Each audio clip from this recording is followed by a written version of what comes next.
one must certainly withdraw it and bring it back under the control of the self.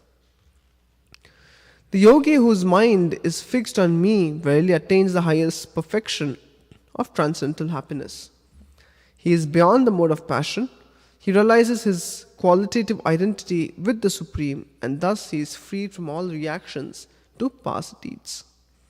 Thus, the self-controlled yogi constantly engaged in yoga practice becomes free from all material contamination and achieves the highest stage of perfect happiness in transcendental loving service of the Lord. A true yogi observes me in all beings and also sees every being in me. Indeed, the self-realized person sees me, the same Supreme Lord, everywhere. For one who sees me everywhere and sees everything in me, I am never lost, nor is he ever lost to me. Such a yogi who engages in the worshipful service of the Super Soul, knowing that I and the Super Soul are one, remains always in me in all circumstances. He is a perfect yogi who, by comparison to his own self, sees the true equality of all beings in both their happiness and their distress. O Arjuna. Arjuna said, O Madhusudan, the system of yoga which you have summarized appears impractical and unendurable to me, for the mind is restless and unsteady. The mind is restless, turbulent, obstinate, and very strong, O Krishna, and to subdue it, I think, is more difficult than controlling the wind. Lord Shri Krishna said, O mighty armed son of Kunti, it is undoubtedly very difficult to curb the restless mind, but it is possible by suitable practice and by detachment. For one whose mind is unbridled, self-realization is difficult work, but he whose mind is controlled and who strives by appropriate means is assured of success. That is my opinion. Arjuna said, O Krishna, what is the destination of the unsuccessful transcendentalist who in the beginning takes to the process of self-realization with faith, but who later desists due to worldly mindedness and thus does not attain perfection in mysticism? O mighty armed Krishna, does not such a man who is bewildered from the path of transcendence fall away from both spiritual and material success and perish like a riven cloud with no position in any sphere? This is my doubt, O Krishna, and I ask you to dispel it completely. But for you, no one is to be found who can destroy this doubt. The Supreme Personality of Godhead said, Son of Pritha, a transcendentalist engaged in auspicious activities does not meet with destruction either in this world or in the spiritual world. One who does good, my friend, is never overcome by evil.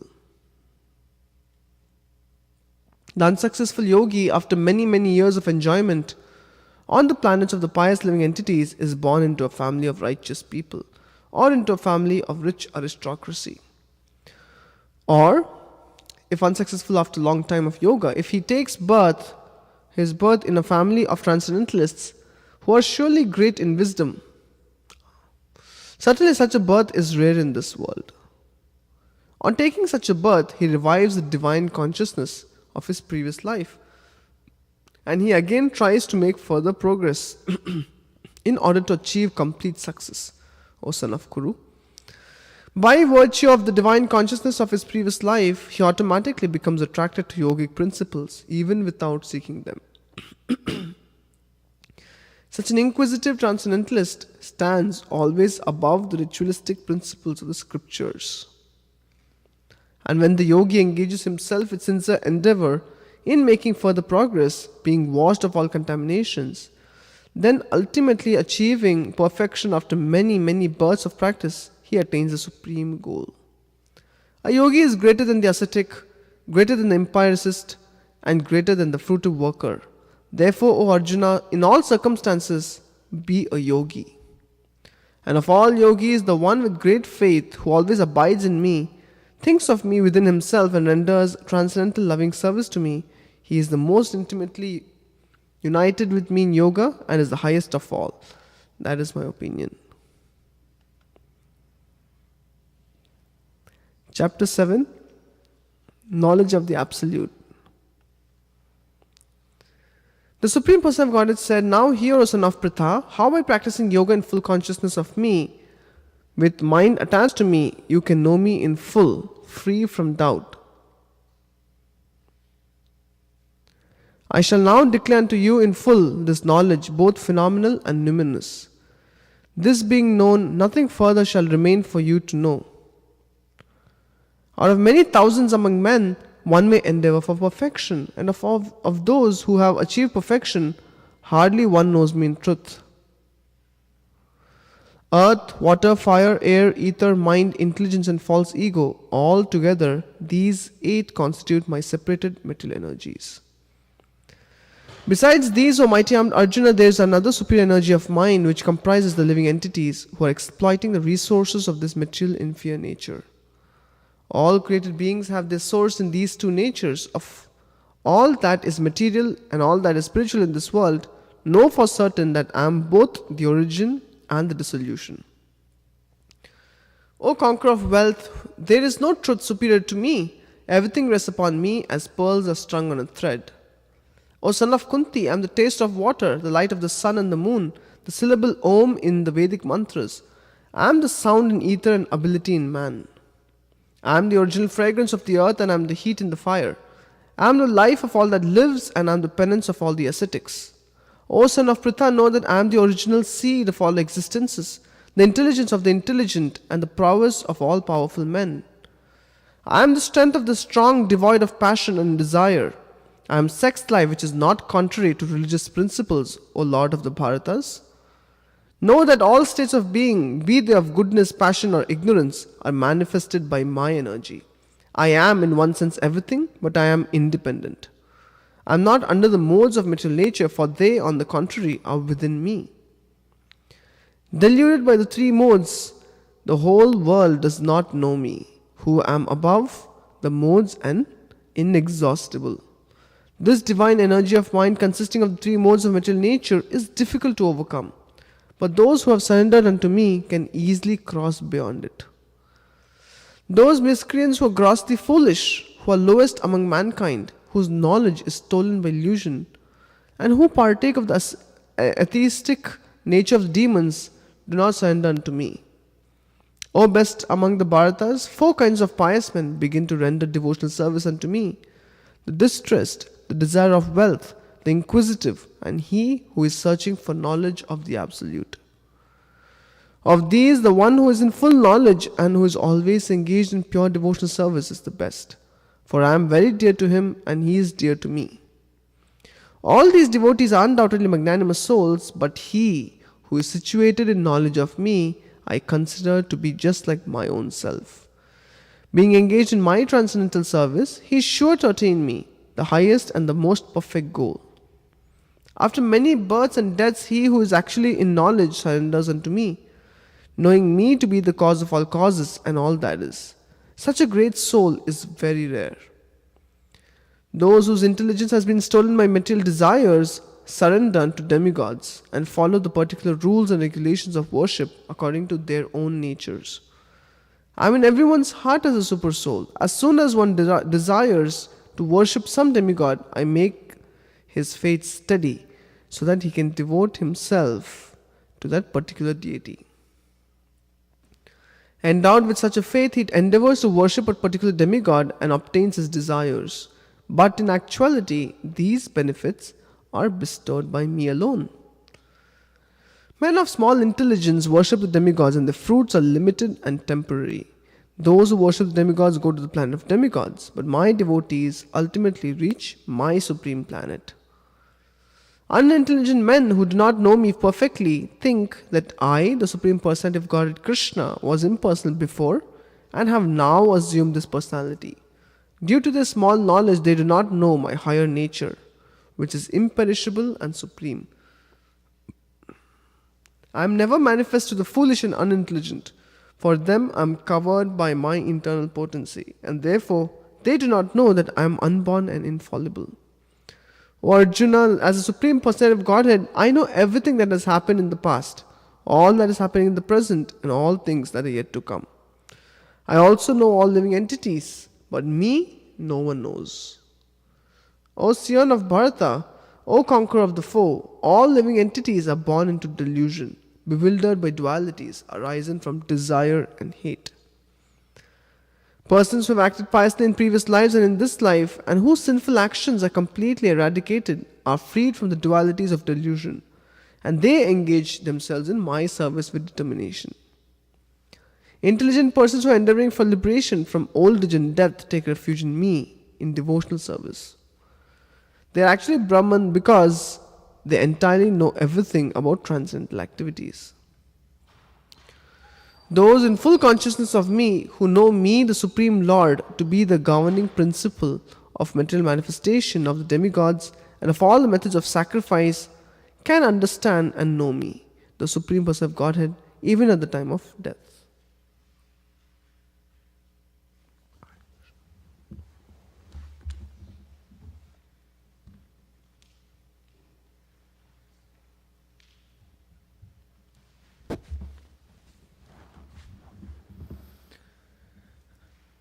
Chapter 8 Attaining the Supreme. Arjuna inquired, O my Lord, O Supreme Person, what is Brahman? What is the Self? What are the fruitive activities? What is the material manifestation and what are the demigods? Please explain this to me. Who is the Lord of sacrifice and how does he live in the body of O Madhusana? And how can those engaged in devotional service know you at the time of death? The Supreme Personality of Godhead said, the indestructible transcendental living entity is called Brahman, and his eternal nature is called Adhyatma, the Self.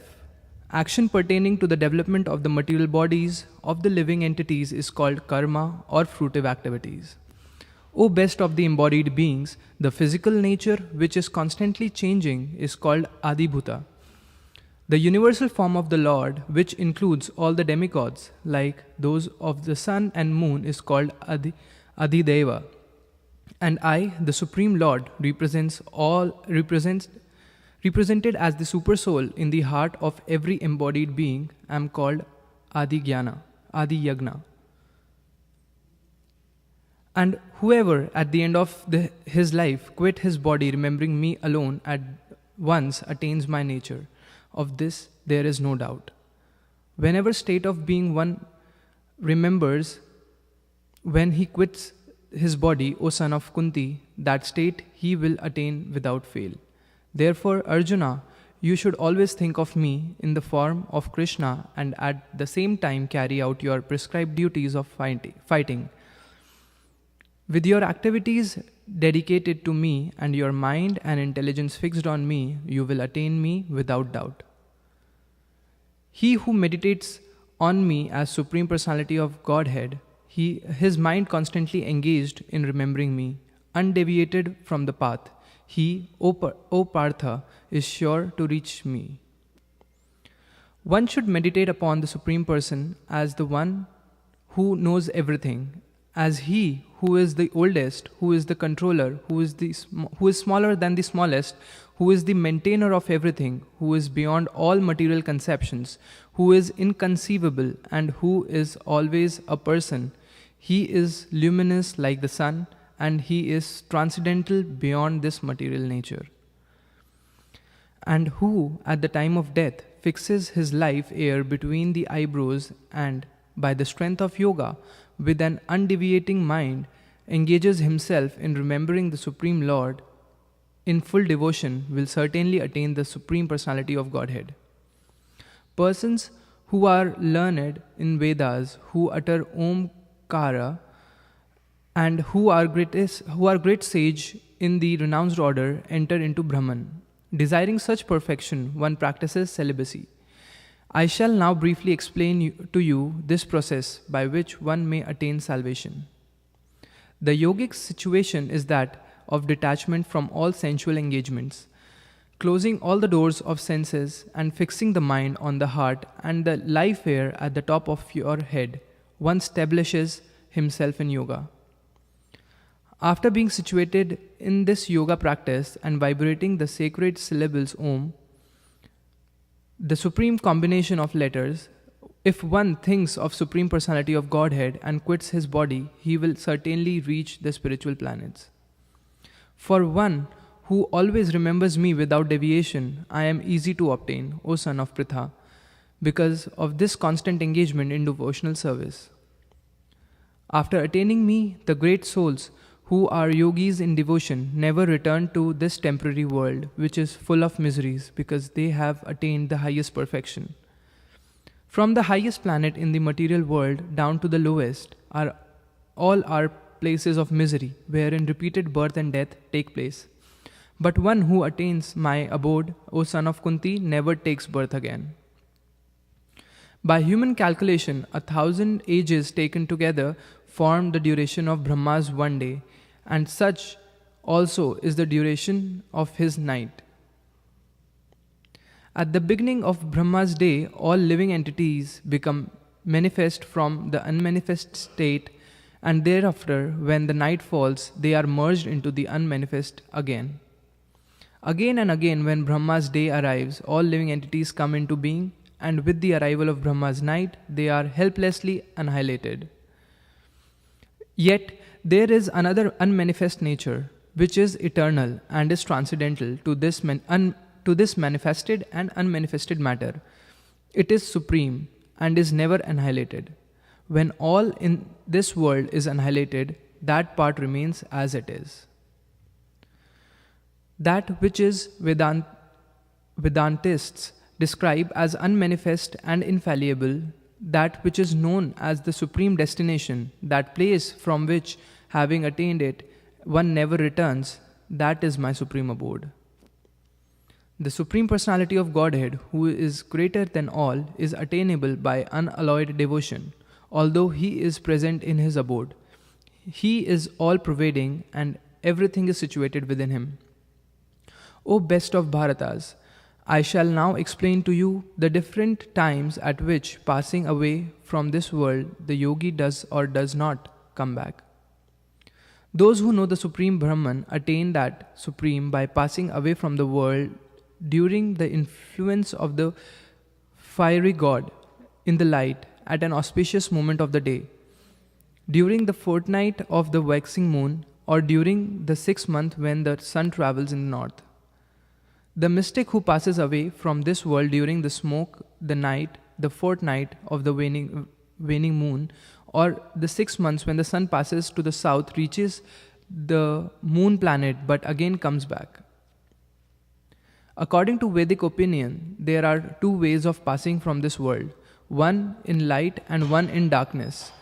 When one passes in light, he does not come back, but when one passes in darkness, he returns. Although the devotees know these two paths, O Arjuna, they are never bewildered. Therefore, be always fixed in devotion.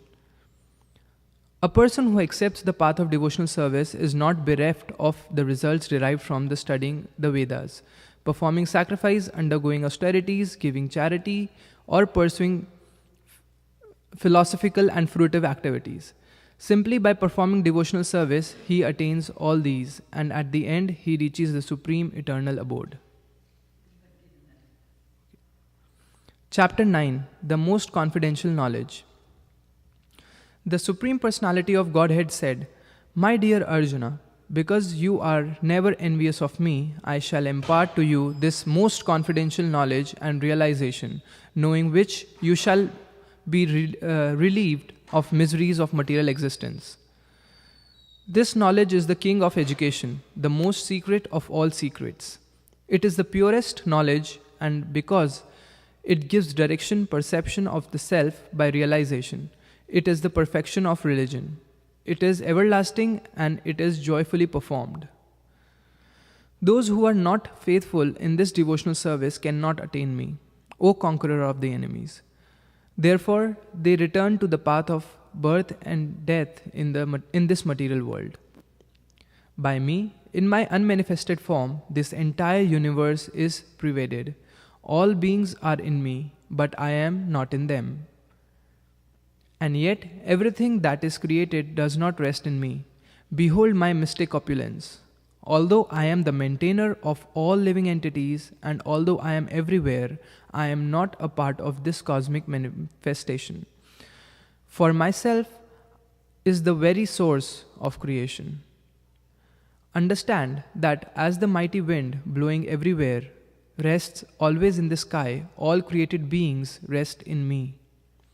O son of Kunti, at the end of the millennium, all material manifestations enter into my nature, and at the beginning of other millennium, by my potency, I create them again.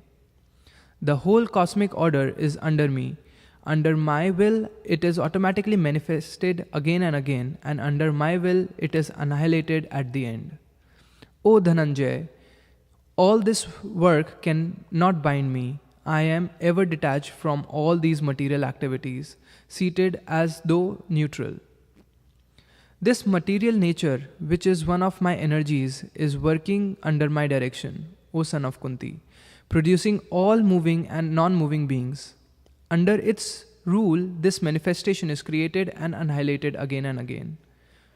Fools deride me when I descend in the human form.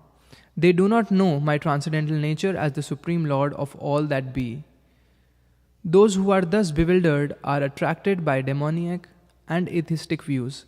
In that deluded condition, their hopes for liberation, their fruitive activities, and their culture of knowledge are all defeated.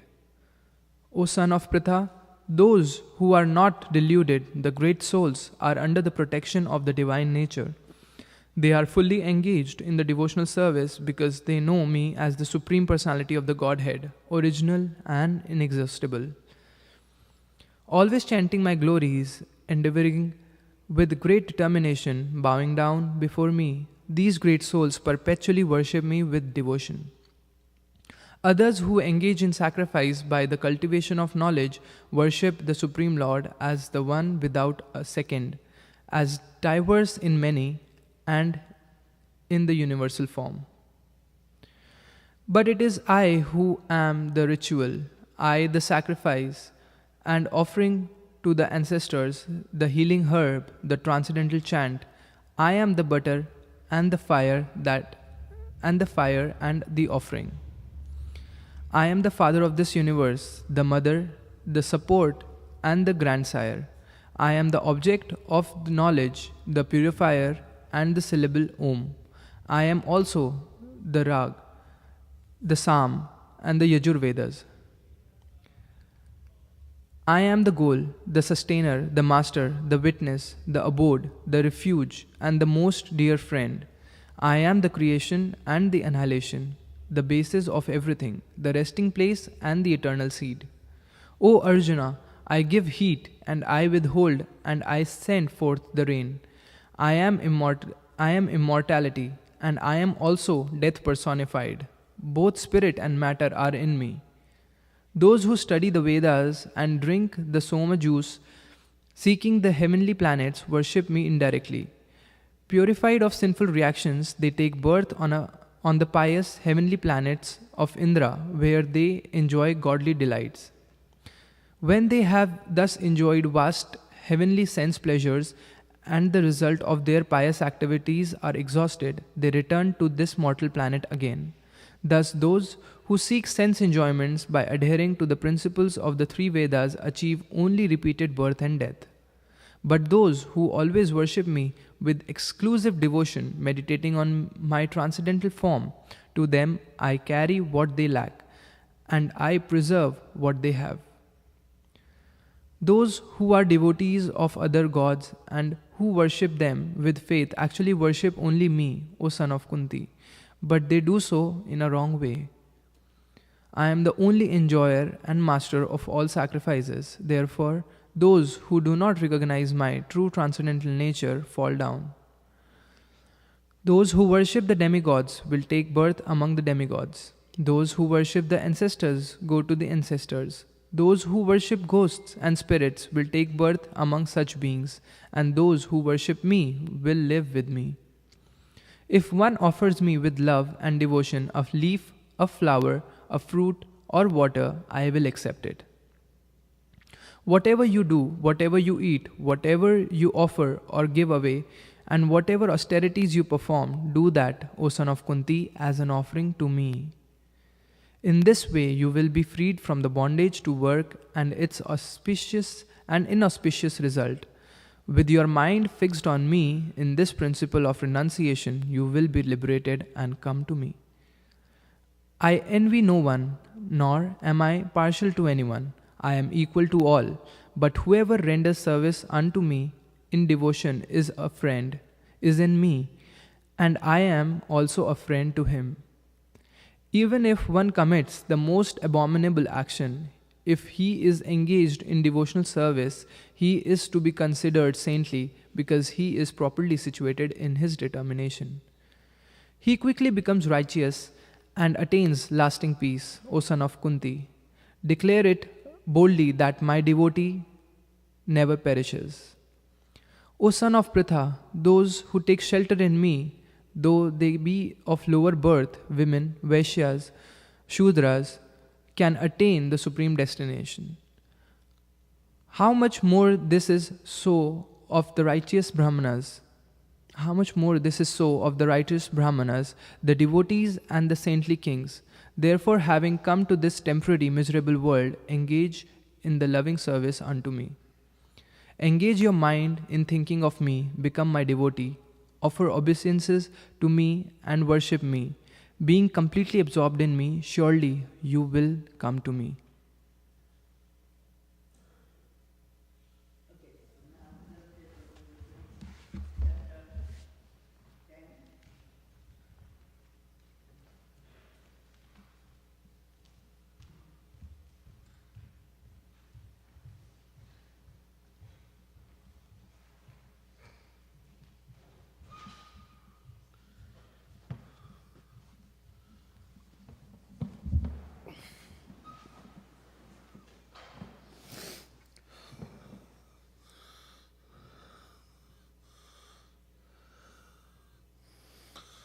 Chapter 10.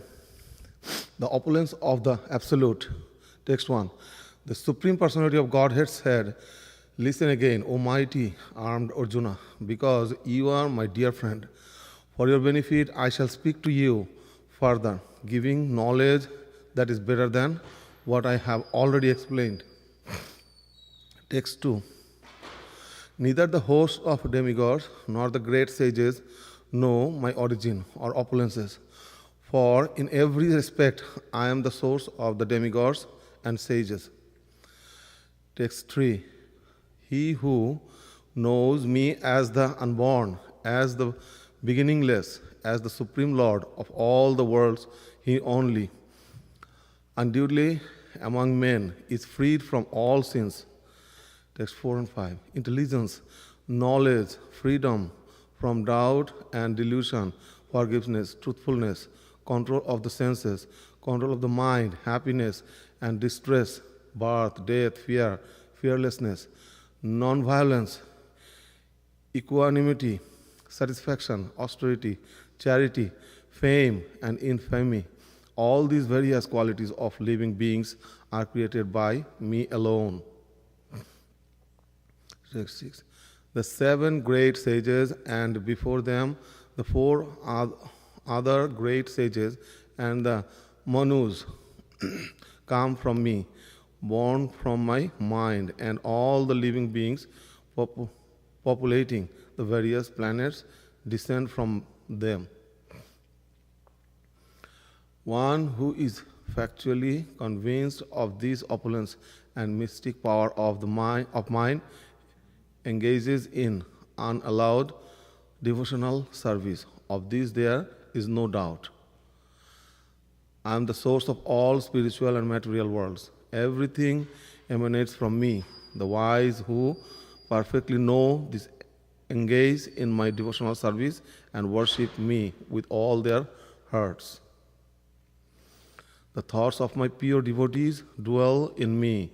Their lives are fully devoted to my service, and they derive great satisfaction and bliss from always enlightening one another and conversing about me. To those who are constantly devoted to serving me with love, I give the understanding by which they can come to me. To show them specially mercy, I dwelling in their hearts, destroy with the shining lamp of knowledge the darkness born of ignorance. Arjuna said, "You are the Supreme Personality of Godhead, the ultimate abode, the purest, and the absolute truth. You are the eternal, transcendental, original person, the unborn, the greatest. All the great sages, such as Narada, Ashita, Devala, and Vyasa, confirm this truth about you, and now you yourself are declaring it to me. O Krishna, I totally accept as truth all that you have told me. Neither the demigods nor the demons, O Lord, can understand your personality. Indeed, you alone know yourself by your own eternal potency, O Supreme Person, origin of all, Lord of all beings, God of gods, Lord of the universe. Please tell me in detail of your divine opulences by which you pervade all these worlds. O Krishna, O Supreme Mystic, how shall I constantly think of you, and how shall I know you? In what various forms are you to be remembered, O Supreme Personality of Godhead? O Janardana, again, please describe in detail the mystic power of your opulences. I am never satiated in hearing about you, for the more I hear, the more I want to taste the nectar of your words. The Supreme Personality of Godhead said, "Yes, I will tell you of my splendorous manifestations, but only of those which are prominent, O Arjuna, for my opulences is limitless. I am the super soul, O Arjuna, seated in the hearts of all living entities.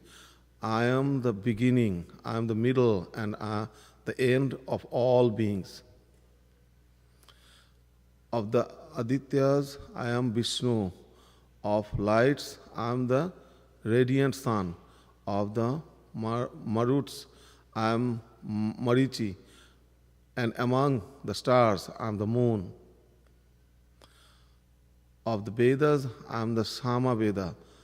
Of the demigods, I am Indra, the king of heaven. Of the senses, I am the mind. And in living beings, I am the living force. Of all Rudras, I am Lord Shiva. Of the Yakas and Rakshasas, I am the Lord of wealth. Of the Vaisas, I am fire, and I am of mountains, I am the Meru. Of priests of Arjuna, know me to be the chief. Brahaspati of generals, I am the Katya.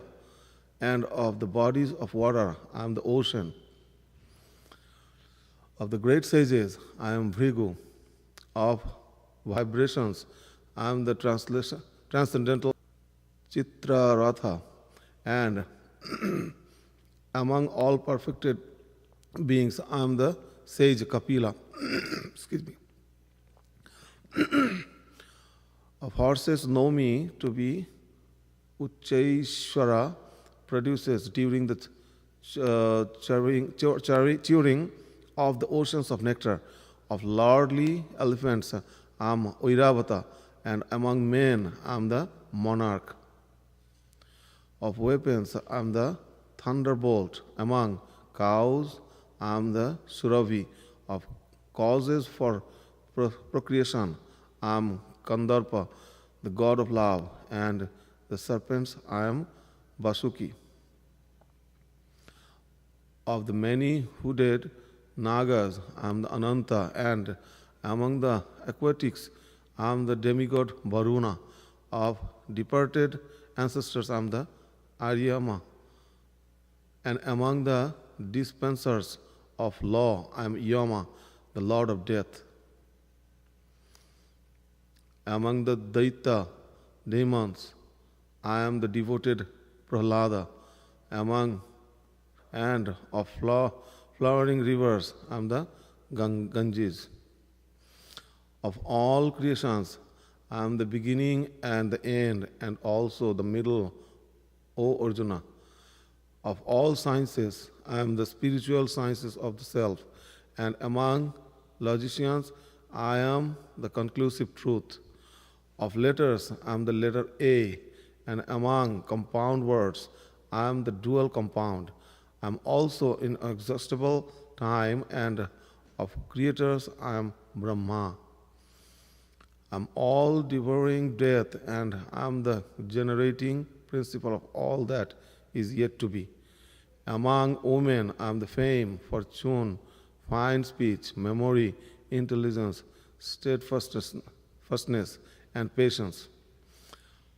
Of the hymns in the Sama Veda, I am the Bharat Sama, and of poetry, I am the Gayatri. Of months, I am Margas strong. Of the descendants of Vishnu, I am Vasudeva, and of the Pandavas, I am the Arjuna. Of the sages, I am Vyasa, and among great thinkers, I am Usana. Among all means of suppressing lawlessness, I am punishment, and of those who seek victory, I am morality. Of secret things, I am silence, and of the wise, I am the wisdom. Furthermore, O Arjuna, I am the generating seed of all existence. There is no being, moving or non-moving, that can exist without me. O mighty conqueror of enemies, there is no end to me to my divine manifestations. What I have spoken to you is but a mere indication of my infinite opulences. Know that all opulent, beautiful, and glorious creations spring from but a spark of my splendor. But what need is there, Arjuna, for all this detailed knowledge? With a single fragment of my I pervade and support the entire universe. Hare Krishna.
Chapter 11, the Universal Form.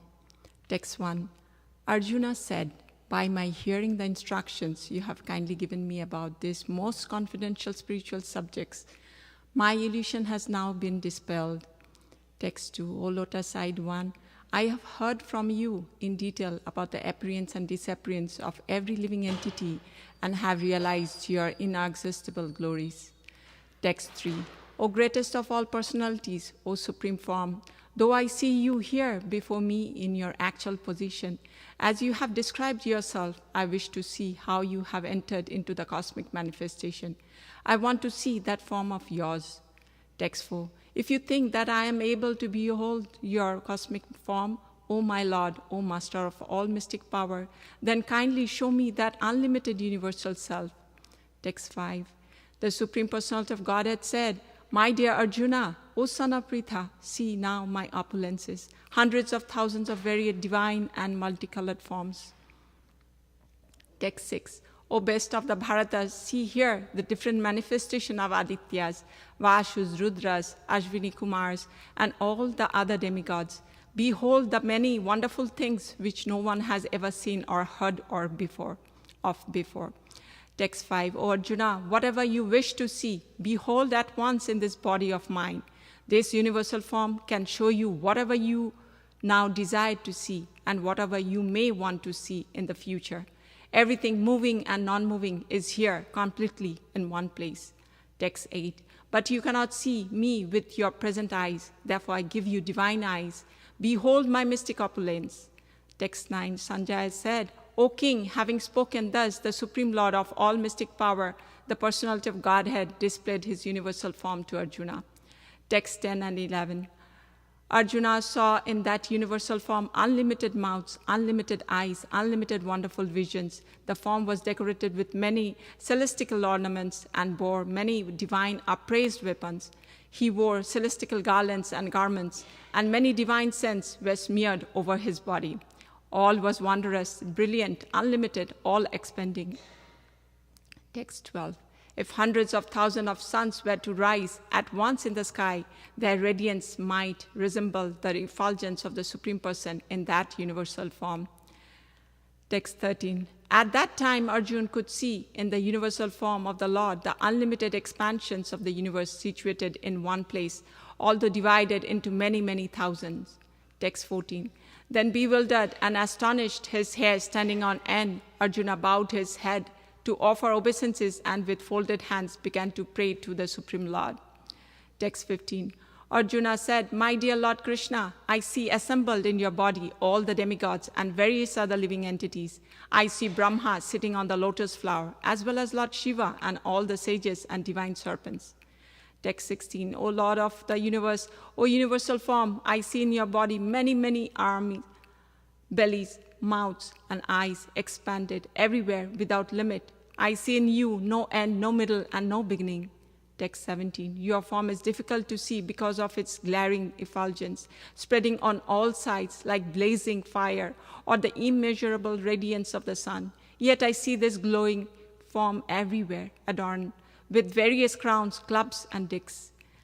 Text 18. You are the supreme primal objective. You are the ultimate resting place of all this universe. You are inexhaustible and you are the oldest. You are the maintainer of the eternal religion, the personality of Godhead. This is my opinion. Text 19. You are without origin, middle, or end. Your glory is unlimited. You have numberless arms, and the sun and moon are your eyes. I see you with blazing fire coming forth from your mouth, burning this entire universe by your own radiance. Text 20. Although you are one, you spread throughout the sky and the planets, all space between. O Great One, seeing this wondrous and trembling form, all the planetary system are perturbed. Text 21. All the host of demigods are surrendering before you and entering into you. Some of them, very much afraid, are offering prayers with folded hands. Hosts of great sages and perfected beings, crying all peace, are praying to you by singing the Vedic hymns. Text 22. All the various manifestations of Lord Shiva, the Adityas, the Vasus, the Sandhyas, the Vishvedas, the two Ashwinis, the Marts, the forefathers, the Gandharvas, the Yakshas, the Asuras, and the perfected demigods are beholding you in wonder. Text 23. O mighty armed one, all the planets with their demigods are disturbed at seeing your great form with its many faces, eyes, arms, thighs, legs, and bellies, and your many terrible teeth as they are disturbed, so am I. Text 24. O all-pervading Vishnu, seeing you with your many radiant colors touching the sky, your gaping mouth, and your great glowing eyes, my mind is perturbed by fear. I can no longer maintain my steadiness or equilibrium of mind. Text 25. O Lord of Lords, O refuge of the worlds, please be gracious to me. I cannot keep my balance, seeing thus your blazing death-like faces and awful teeth. In all directions I am bewildered. Text 26 and 27. All the sons of Dhritarashtra, along with their allied kings and Bhishma, Drona, Karna, and our chief soldiers, also are rushing into your fearful mouth, and some I see trapped with heads smashed between your teeth. Text 28. As the many waves of the rivers flow into the ocean, so do all these great warriors entering blazing into your mouth. Text 29. I see all people rushing full speed into your mouth, as moths dashed to destruction in a blazing fire. Text 30. O Vishnu, I see you're devouring all people from all sides with your flaming mouth, covering all the universe with your effulgence. You are manifest with terrible scorching rays. Text 31. O Lord of Lords, so fierce of form, please tell me who you are. I offer my obeisances unto you. Please be gracious to me. You are the primal Lord. I want to know about you, for I do not know what your mission is. Text 32. The Supreme Personality of Godhead said, Time I am the great destroyer of the worlds, and I have come here to destroy all people, with the exception of you, the Pandavas. All the soldiers here on both sides will be slain. Text 33. Therefore get up, prepare to fight and win glory. Conquer your enemies and enjoy a flourishing kingdom. They are already put to death by my arrangement, and you, O Savyachati, can be but an instrument in the fight. Text 34.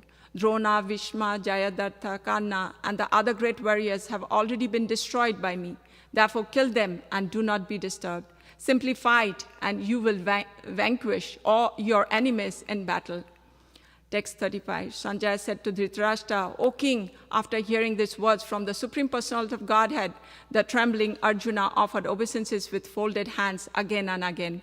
He fearfully spoke to Lord Krishna in a flattering voice as follows. Text 36. Arjuna said, O Master